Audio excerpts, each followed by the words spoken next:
This is our fire series. We're going to talk about fire itself. Fire is very important, especially in this drought situation, because you need it to cook your food. You need it to warm yourself. You can purify your water, and it even helps to dispel the bad thoughts that are trying to creep in. So what we want to do is talk about fire. We want to talk about it in the parts that you need.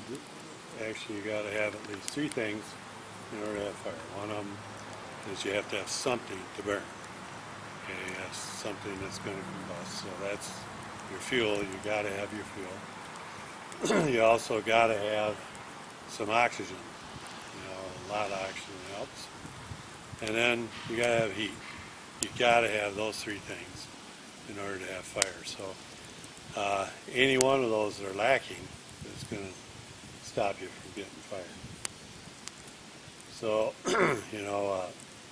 moisture and cold are two bad enemies against fire.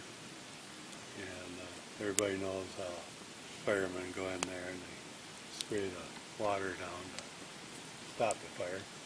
And that takes away your heat, and it stops your oxygen. And so any one of those three things that you don't have, you end up losing those. You're not going to get fire. Matchless fires, we want to talk about how the actual edges start easier than surfaces. And if you took a piece of paper and took a lighter, ran the lighter underneath it out to the edge will catch a whole lot easier than the surface does. And so that's something you got to drill in your head. All the things that you do with a matchless fire, you want lots and lots of edges. And when we set a fire, we talk about all the little dead twigs. They have a lot more edges than they do surface. And they have that, and they do a lot better. So lots and lots of edges. And when we do matchless fires, we're going to do them in stages. Now, what I mean by stages is that you're going to actually have a ray of sun. Like you're going to have a spark. You're going to have a hot coal. You're going to have something like that that is going to start.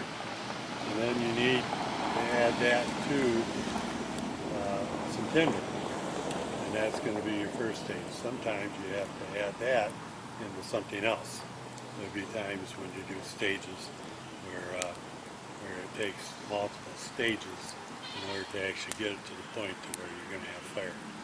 And matchless fires, a lot of times will have tinder, and once we get something hot into the tinder, then we actually have to blow that into a flame.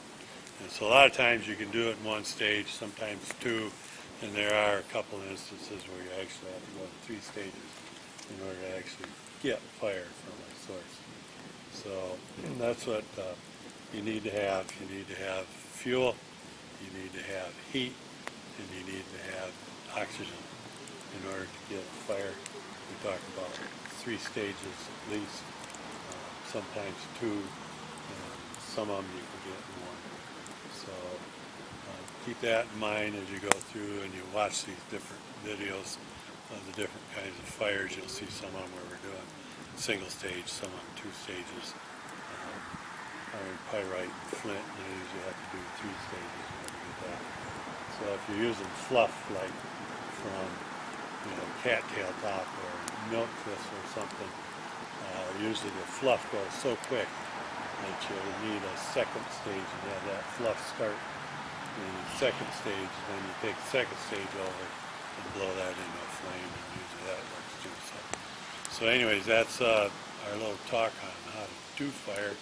So keep that in mind as you go looking through these other videos here to see how we incorporate